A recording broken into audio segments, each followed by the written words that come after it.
Hi friends, AP constable aspirants అందరికి నమస్తే. Good news అండి. మెయిన్స్ రాసే ప్రతి అభ్యర్థికి కూడా గుడ్ న్యూస్ అండి. ఆ గుడ్ న్యూస్ ఏంటో క్లియర్గా చూసే ప్రయత్నం అయితే మనం చేద్దాం.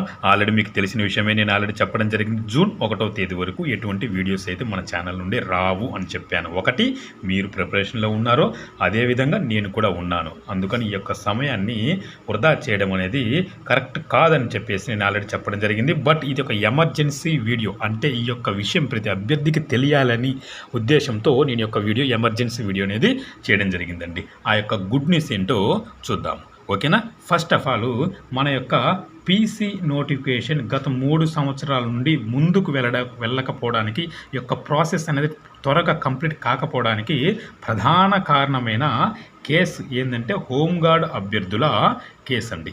ఇది మీకు తెలిసిన విషయమే. దీని గురించి కంప్లీట్గా ఇప్పుడు దాని గురించి నేను ఎక్స్ప్లెయిన్ చేయను. బట్ మెయిన్ పాయింట్స్ ఏంటి, మన గుడ్ న్యూస్, మనకు అందిన వార్త ఏంటి అనేది మాత్రం నేను ఎక్స్ప్లెయిన్ చేస్తాను, ఓకేనా.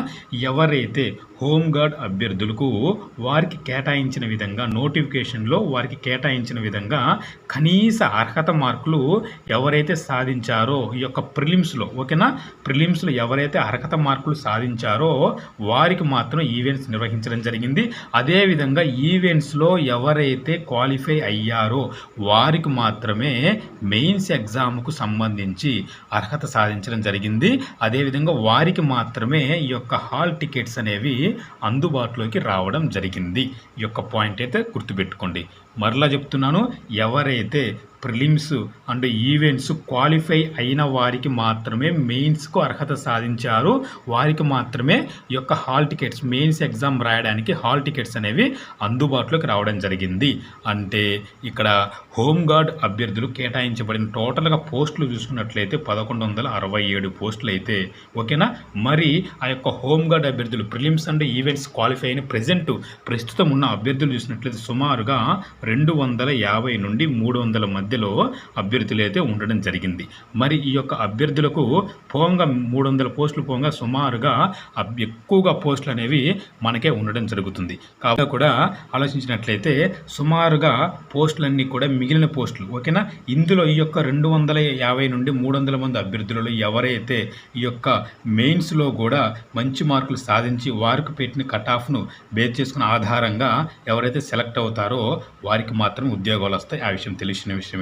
మరి ఈ యొక్క 250 నుండి 300 మంది అభ్యర్థులు అందరికీ ఉద్యోగాలు వస్తాయంటే కష్టం. ఎందుకంటే కనీసంగా వారి యొక్క పెట్టిన కట్ ఆఫ్ను రీచ్ అవ్వాలి ఖచ్చితంగా.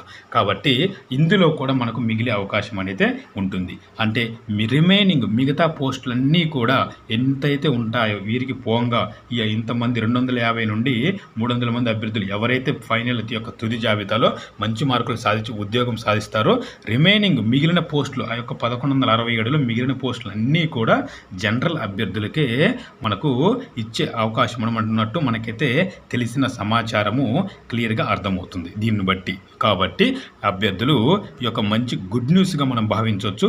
కాబట్టి జనరల్ అభ్యర్థులు మనం గెలిచామండి, ఓకేనా. జనరల్ ఆస్పిరెంట్స్ గెలిచారండి. కాబట్టి ఏది ఏమైనప్పటికీ ఫైనల్గా న్యాయం అనేది జనరల్ అభ్యర్థులకు అనుకూలంగానే ఉందని మనకు స్పష్టంగా క్లియర్గా అర్థమవుతుంది. కాబట్టి అభ్యర్థులు ఈ యొక్క సమయాన్ని మంచిగా ఉపయోగించుకొని ఈ యొక్క ఎగ్జామ్ మీద ఫోకస్ పెట్టండి. ఎటువంటి ఆలోచనలు, ఎటువంటి టెన్షన్, ఎటువంటి ఒత్తిడి పెట్టుకోకుండా ఈ యొక్క వారం, ఈ యొక్క 7 రోజులు గట్టిగా ప్రిపేర్ అవ్వండి మిత్రులారా, ఓకేనా. పోస్టులన్నీ ఎక్కువ కూడా మనకే వచ్చినాయి. కాబట్టి ఈసారి కూడా భారీగా పేపర్ ఏ విధంగా వచ్చినా కూడా కట్ ఆఫ్ అనేది భారీగా తగ్గే అవకాశాలు ఉంటున్నాయి. ఎందుకంటే ఇంతకుముందు ఒకవేళ వారికి పోస్టులు కేటాయించబడిన 1102 పోయి ఉంటే చాలా ఇబ్బంది పడేవాళ్ళం. చాలా కట్ ఆఫ్ కూడా పేపర్ ఏ విధంగా వచ్చినా కొంచెం ఎక్కువగా ఉండేది. కాబట్టి ఇప్పుడు పోస్టులు వచ్చాయి కాబట్టి కట్ ఆఫ్ అనేది ఖచ్చితంగా పేపర్ ఏ విధంగా ఇచ్చినా కూడా తగ్గే అవకాశం ఉంటుందని ఈ అభ్యర్థులు అయితే గమనించాలి. కాబట్టి అభ్యర్థులకు, జనరల్ అభ్యర్థులు గెలిచాము కాబట్టి ఖచ్చితంగా పోస్టులు కూడా అత్యధికంగా మనకే ఉన్నాయి మిత్రులారా. ఈ విషయాన్ని గుర్తుపెట్టుకోండి, ఓకేనా ఫ్రెండ్స్. ఇది ఫ్రెండ్స్, నచ్చితే లైక్ చేయండి, మీ ఫ్రెండ్స్ షేర్ చేయండి. Thank you so much.